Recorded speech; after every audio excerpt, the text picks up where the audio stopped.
Le dernier jour de la vie de Michael Jackson, rien ne semblait inhabituel aux yeux du monde extérieur, pourtant tout autour de lui s'effondrait en silence.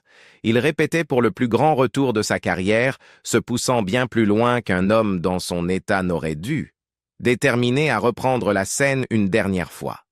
Ceux qui l'entouraient sentèrent que quelque chose n'allait pas, sans pouvoir l'expliquer, ne percevant que le poids de l'épuisement et de la pression qui l'enveloppait. Et au fil des heures, Michael Jackson, l'un des artistes les plus célébrés de l'histoire, avançait vers un destin que personne autour de lui n'aurait imaginé si proche. Le retour qui n'était jamais destiné à avoir lieu.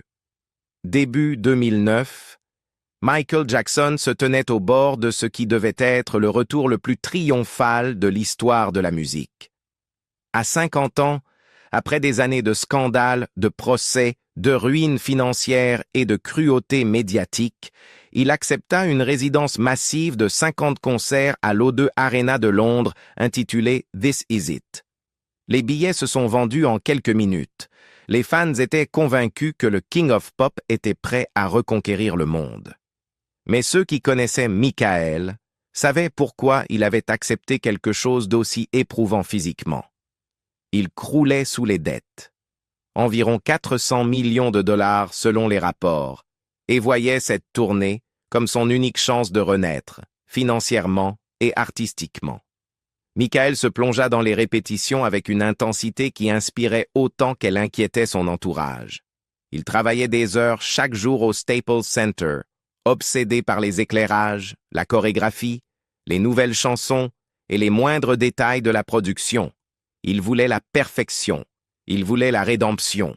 Pourtant, derrière ces répétitions structurées, la pression de devoir assurer 50 concerts à guichets fermés commençait à l'écraser.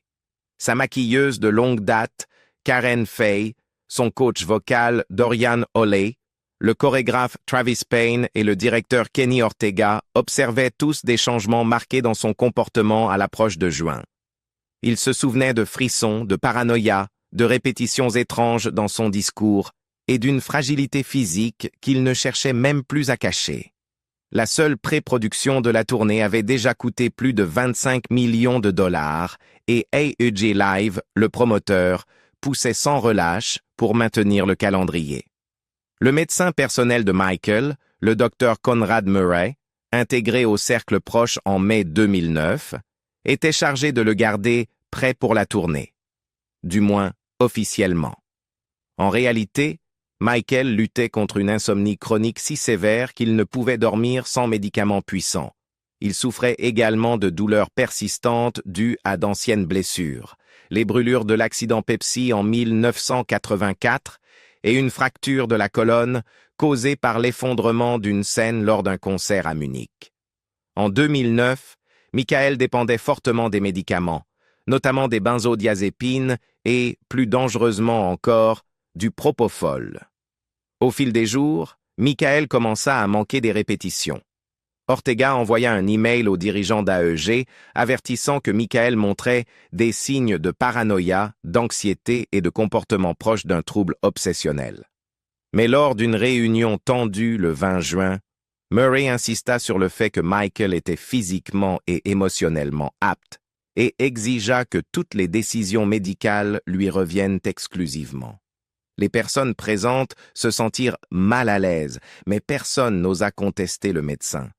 Michael retourna aux répétitions, mu par la détermination plutôt que par la force.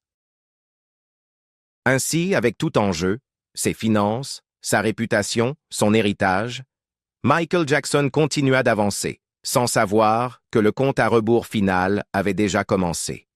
La dernière performance qu'il ait jamais donnée. Dans la nuit du 23 juin 2009, à seulement 2 jours de sa mort, Michael Jackson monta sur la scène du Staples Center à Los Angeles pour ce qui serait, sans qu'il le sache, la dernière performance de sa vie. L'arène était vide, hormis les danseurs, les membres de l'équipe technique et un petit cercle de collaborateurs de confiance qui travaillaient avec lui depuis des décennies. Après des semaines d'absence irrégulière et de moments d'effondrement physique, Michael apparut soudain transformé ce soir-là, concentré, énergique et se mouvant avec une clarté qu'il n'avait plus vue depuis des mois. Même Kenny Ortega, qui s'était inquiété profondément pour lui quelques jours auparavant, ressentit un fragile soulagement. Ce soir-là, ils effectuèrent une répétition générale complète. Michael interpréta « They don't care about us » avec des mouvements précis et une urgence qui surprit même son équipe. Il ne se contentait pas de suivre la chorégraphie. Il attaquait chaque battement comme si chaque seconde comptait. Dorian Holley, son coach vocal de longue date, raconta plus tard que Michael était totalement concentré, non seulement dans la performance, mais dans une forme de réflexion profonde. Il y avait dans son regard une intensité qui dépassait le simple cadre du spectacle. C'était comme s'il portait un message qu'il devait transmettre avant que le temps ne lui échappe. Holley remarqua aussi que Michael parlait plus souvent de guérison du monde, de propagation de l'amour et de l'utilisation du spectacle pour réveiller les gens. Il parlait moins des aspects techniques de la performance et davantage de ce qu'elle signifiait pour lui. Ce n'était pas une question d'applaudissement ou de reconquête de son statut de superstar. Cela semblait symbolique, presque comme une offrande finale, bien que personne dans la salle ne le perçût ainsi à ce moment-là. Malgré cette énergie retrouvée, beaucoup sentirent quelque chose d'étrange sous la surface. Michael paraissait mince, bien plus mince que ne devrait l'être un homme se préparant à 50 concerts. Son poids tournait autour de 130 livres pour près d'1,80 m. Certains le virent de serrer ses bras autour de lui entre les numéros, comme s'il luttait contre des frissons. D'autres remarquèrent la façon dont il fixait le vide lorsque les conversations s'interrompaient, s'échappant vers un monde intérieur que personne ne pouvait atteindre. De petits détails, mais rétrospectivement, de véritables avertissements. Pourtant, durant cette dernière répétition, Michael avança avec tout ce qu'il lui restait. Le spectacle commençait enfin à ressembler au chef-d'œuvre qu'il imaginait. Après avoir terminé un passage de Billie Jean, il sourit, leva légèrement la tête et dit à un membre de l'équipe « C'est ça, on y est presque ». La répétition prit fin peu avant minuit. Michael étreignit les danseurs, remercia l'équipe un par un et quitta la scène avec la même détermination calme qu'il affichait à son apogée. Personne ne réalisa que l'homme qui venait d'embraser la salle ne remonterait plus jamais sur scène. Pour beaucoup, ce souvenir, la dernière fois où il se déplaça avec autant de volonté, de passion et de désir ardent de se relever, les hante encore aujourd'hui. Derrière le rideau, les signes que personne ne pouvait ignorer. Alors que le monde croyait que Michael Jackson se préparait à un retour triomphal, ceux qui l'entouraient de près étaient témoins d'une réalité bien plus fragile derrière les portes closes. Les répétitions semblaient être prometteuses le 23 juin, mais les jours précédant cette nuit étaient remplis de signes troublants. Des signes que beaucoup n'ont reconnus comme des avertissements qu'une fois qu'il était trop tard. Michael n'était plus l'homme qui avait dominé les scènes pendant des décennies. L'usure physique, l'épuisement émotionnel et la pression d'un retour motivé par la nécessité financière commençaient à l'éroder de l'intérieur. Dorian Holley, qui travaillait avec Michael depuis 1987, ressentait une lourdeur inhabituelle autour de lui durant ces dernières semaines.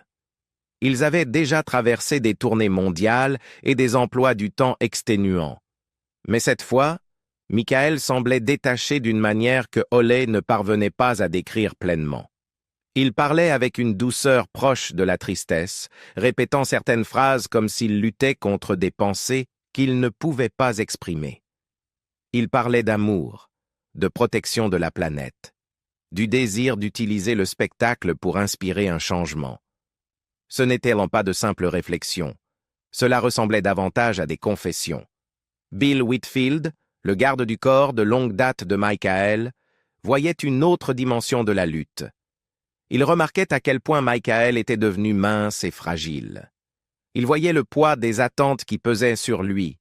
50 concerts à guichet fermé, des dizaines de millions de dollars en jeu, et un promoteur exigeant la perfection, peu importe le coût pour l'homme, au centre de tout cela.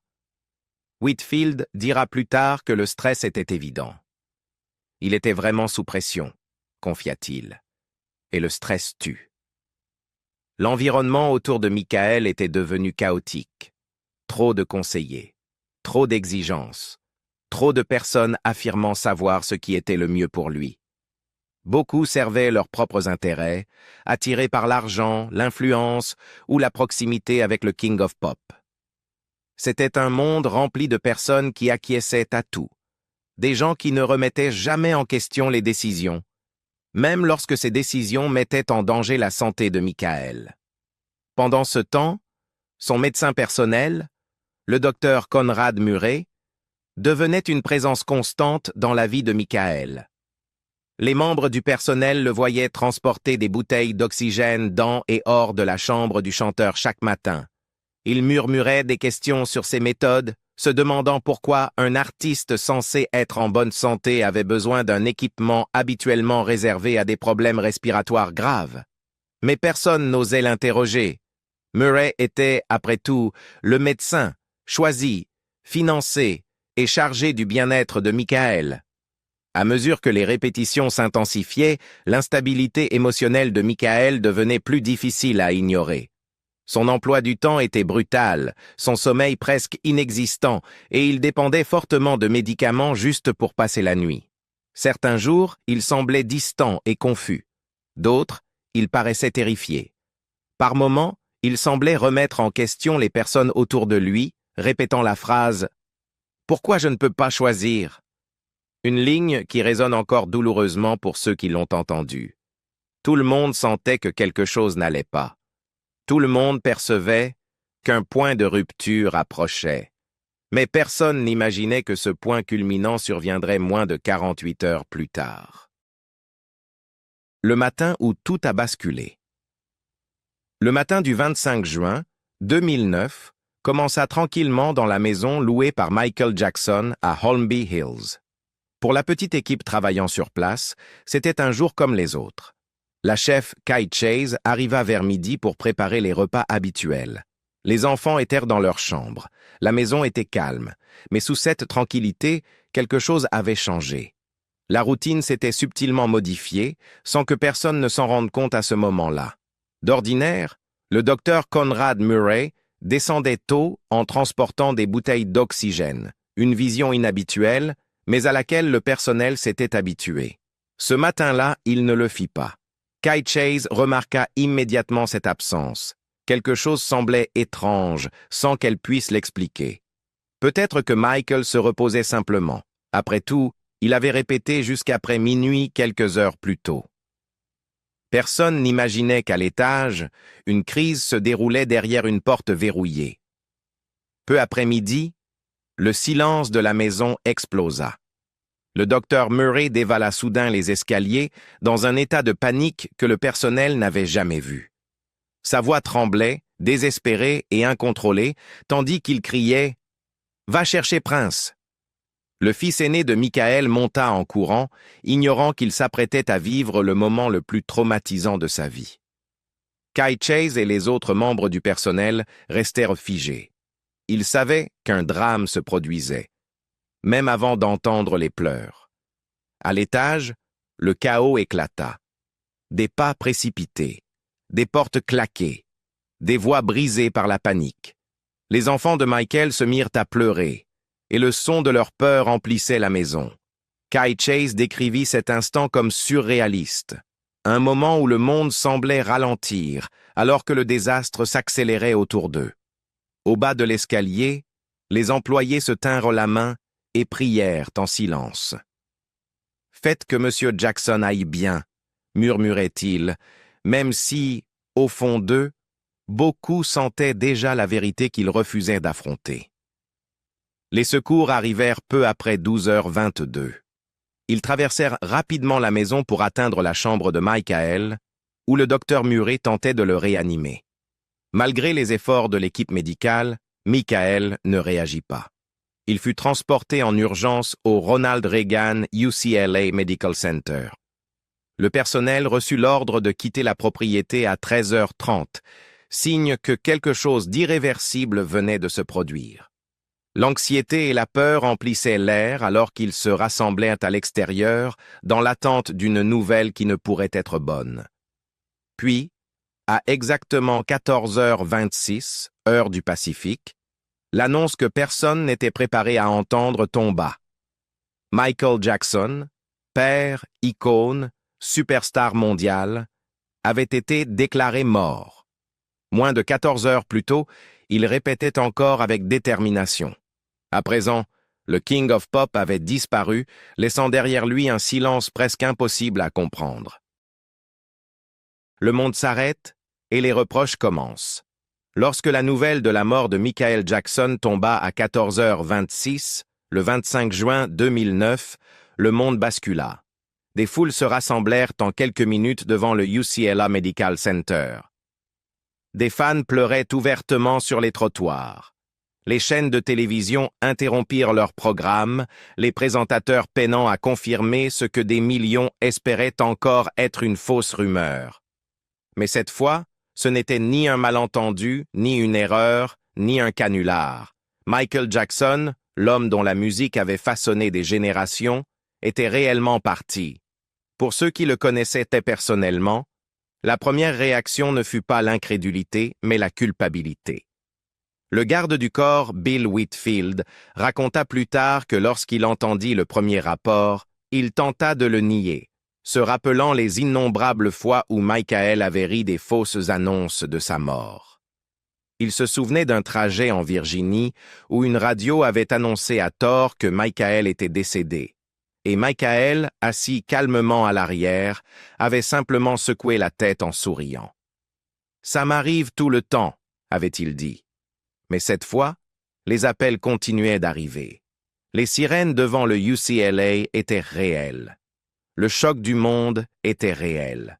Et le silence qui suivit l'était tout autant. Dans les jours qui suivirent, la quête de réponse commença. Le rapport officiel du coroner confirma ce que beaucoup redoutaient. Michael Jackson était mort d'une intoxication aiguë au propofol, combinée à des benzodiazépines présentes dans son organisme. Il s'agissait de médicaments puissants, normalement utilisés en milieu chirurgical, jamais destinés à être administrés à domicile. Et ils avaient été donnés par la seule personne chargée de le maintenir en vie, son médecin personnel, le docteur Conrad Murray. En approfondissant l'enquête, les autorités découvrirent l'ampleur des problèmes d'insomnie de Michael. Murray admit qu'il administrait des doses nocturnes de propofol depuis des semaines pour aider le chanteur à dormir. Un traitement qu'aucun médecin responsable n'aurait accepté. Il confessa également que le matin du 25 juin, après une nuit entière de sédatifs inefficaces, il céda finalement aux demandes répétées de Michael. Quelques minutes plus tard, Michael cessa de respirer. Le public voulait des comptes. La famille de Michael voulait justice. En 2011, Conrad Murray fut reconnu coupable d'homicide involontaire et condamné à 4 ans de prison, dont il en purgea 2. Mais même avec cette condamnation, beaucoup pensaient que l'histoire ne s'arrêtait pas là. Trop de personnes l'avaient laissé tomber. Trop avaient ignoré les signes. Trop avaient profité de son succès tout en détournant les yeux de sa souffrance. Michael se préparait à 50 concerts. Il travaillait plus dur qu'il ne l'avait fait depuis des années. Mais il était entouré de pression, d'attentes et de gens qui avaient plus besoin qu'il performe qu'il ne survive. Alors que le monde pleurait sa perte, une question douloureuse résonnait partout. Sa mort était-elle le résultat d'une seule décision irresponsable? Ou l'effondrement final après des années d'exploitation, d'épuisement et d'isolement émotionnel? Pour beaucoup de ceux qui l'aimaient, la réponse était évidente. Un homme a administré la dose fatale, mais le monde entier a contribué à construire le fardeau qui l'a écrasé. Son dernier message est l'héritage qu'il n'a jamais pu achever. Après la mort de Michael Jackson, un moment revenait sans cesse dans l'esprit de ceux qui se trouvaient au Staples Center le 23 juin. La dernière répétition, la dernière étincelle de génie, la preuve ultime que le King of Pop avait encore tant à offrir. Pour beaucoup, ce n'était plus une simple répétition de concert. Cela ressemblait à un adieu.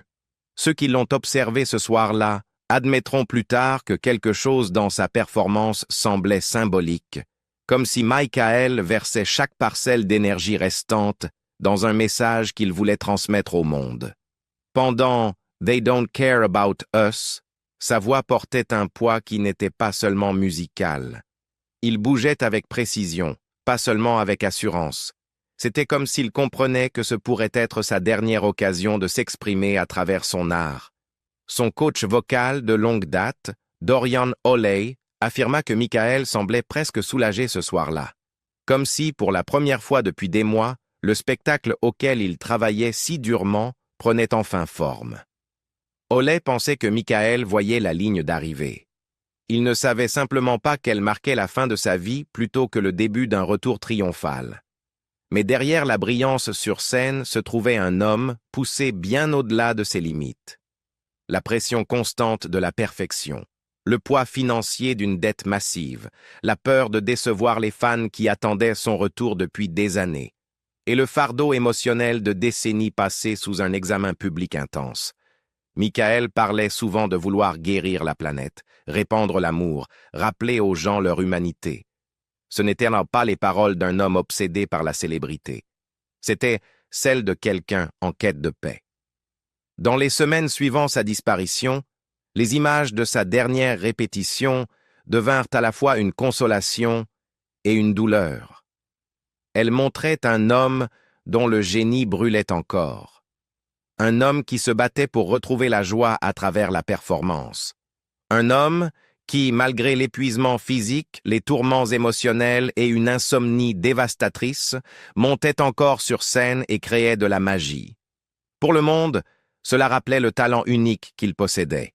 Pour ceux qui le connaissaient, cela rappelait le fardeau insupportable qu'il portait.